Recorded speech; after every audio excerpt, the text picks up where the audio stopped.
नमस्कार दोस्तों, आप सभी का मेरे चैनल पे स्वागत है। आज हम परिवर्तनी एकादशी के बारे में सुनेंगे, जो कि 14 सितंबर यानी आज है। प्रत्येक एकादशी का हिंदू धर्म में महत्व है। भाद्रपद माह के शुक्ल पक्ष की एकादशी तिथि को परिवर्तनी एकादशी के नाम से जाना जाता है। इस दिन भगवान विष्णु के वामन अवतार और भगवान गणेश की पूजा का विधान है। ऐसा कहा जाता है कि इस व्रत के प्रभाव से सभी पापों का अंत हो जाता है। परिवर्तनी एकादशी का व्रत बेहद पुण्यदायी माना गया है। इस उपवास को करने से मोक्ष की प्राप्ति होती है। परिवर्तनी एकादशी व्रत कथा आइए सुनते हैं। युधिष्ठिर कहने लगे कि हे प्रभु, भाद्रपद शुक्ल एकादशी का क्या नाम है, इसकी विधि तथा इसकी महिमा कृपा करके मुझे बताइए। तब भगवान कृष्ण ने कहा कि सभी पापों का नाश करने वाली उत्तम वामन एकादशी की महिमा मैं तुमसे कहता हूँ। तुम इसे ध्यानपूर्वक सुनो। यह परिवर्तनी एकादशी जयंत एकादशी भी कहलाती है।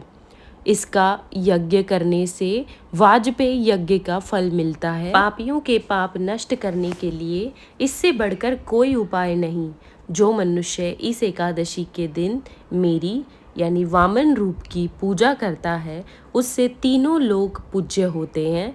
अतः मोक्ष की इच्छा करने वाले मनुष्य इस व्रत को जरूर करें। जो कमल नयन भगवान का कमल से पूजन करते हैं, वे अवश्य भगवान के समीप जाते हैं। जिसने भाद्रपद शुक्ल एकादशी का उपवास तोड़ पूजन किया, उसने ब्रह्मा विष्णु सहित तीनों लोकों का पूजन किया। अतः हरिवासर अर्थात एकादशी का व्रत अवश्य करना चाहिए। इस दिन भगवान श्री हरि करवट लेते हैं, इसलिए इसको परिवर्तनी एकादशी कहा जाता है। मुरलीधर के वचनों को सुनकर युधिष्ठिर बोले कि भगवान, मुझे अति संदेह हो रहा है कि आप किस प्रकार सोते और करवट लेते हैं तथा किस तरह राजा बलि को बांधा और वामन रूप रखकर क्या क्या लीलाएं की। चातुर्मास के व्रत की क्या विधि है तथा आपके शयन करने पर मनुष्य का क्या कर्तव्य है, इसे आप मुझसे विस्तार में बताइए। तब श्री कृष्ण ने कहा कि हे राजन, अब आप सब पापों को नष्ट करने वाली कथा को सुने। त्रेता युग में बलि नामक एक दैत्य था। वह मेरा परम भक्त था।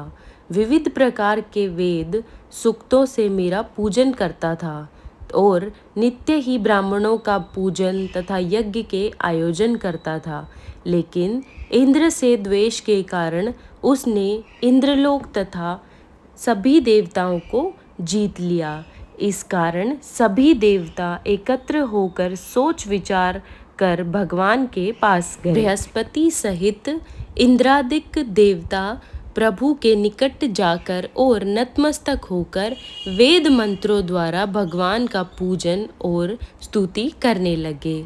अतः मैंने वामन रूप धारण करके 5वां अवतार लिया और फिर अत्यंत तेजस्वी रूप से राजा बलि को जीत लिया। इतनी वार्ता सुनकर राजा युधिष्ठिर बोले कि हे जनार्दन, आपने वामन रूप धारण करके उस महाबली दैत्य को किस प्रकार जीता। तब भगवान कृष्ण कहने लगे कि मैंने बलि से 3 पग भूमि की याचना करते हुए कहा कि ये मुझको 3 लोक के समान है और हे राजन, यह तुमको अवश्य ही देनी होगी। राजा बलि ने इसे तुच्छ याचना समझकर 3 पग भूमि का संकल्प मुझको दे दिया और मैंने अपने त्रिविक्रम रूप को बढ़ाकर यहाँ तक कि भूलोक में पद, भूवरलोक में जंघा, स्वर्गलोक में कमर, महलोक में पेट, जनलोक में हृदय, यमलोक में कंठ की स्थापना कर सत्यलोक में मुख, उसके ऊपर मस्तक स्थापित किया। सूर्य, चंद्रमा आदि सब ग्रह गण, योग, नक्षत्र, इंद्रादिक देवता और शेष आदि सब नागगणों ने विविध प्रकार से वेद सूक्तों की प्रार्थना की। तब मैंने राजा बलि का हाथ पकड़कर कहा कि हे राजन, एक पद से पृथ्वी, दूसरे से स्वर्गलोक पूर्ण हो गए हैं, अब तीसरा पग कहाँ रखूं? तब बलि ने अपना सर झुका लिया और मैंने अपना पैर उसके मस्तक पर रख दिया, जिससे मेरा एक भक्त पाताल को चला गया। फिर उसकी विनती और नम्रता को देखकर मैंने कहा कि हे बलि, मैं सदैव तुम्हारे निकट ही रहूंगा। विरोचन पुत्र बलि से कहने पर भाद्रपद शुक्ल एकादशी के दिन बलि के आश्रम पर मेरी मूर्ति स्थापित हुई। इसी प्रकार दूसरी क्षीर सागर में शेषनाग के पष्ट पर हुई।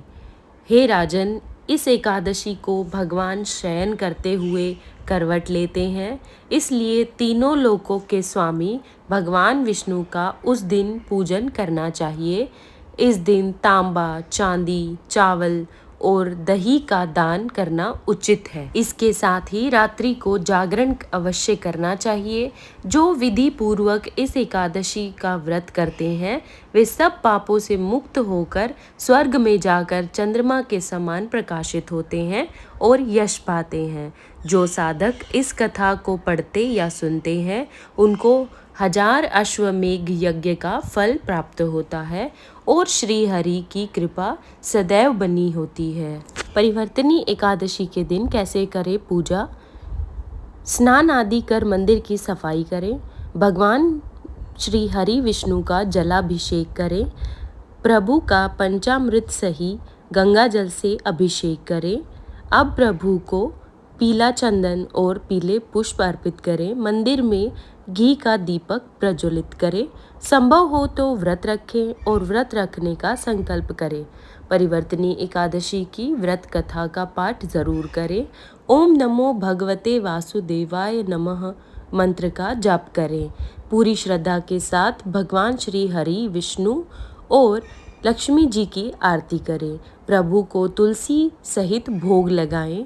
अंत में क्षमा प्रार्थना करें और मंत्र ओम नमो भगवते वासुदेवाय नमः या ओम विष्णवे नमः का मंत्र जाप करें।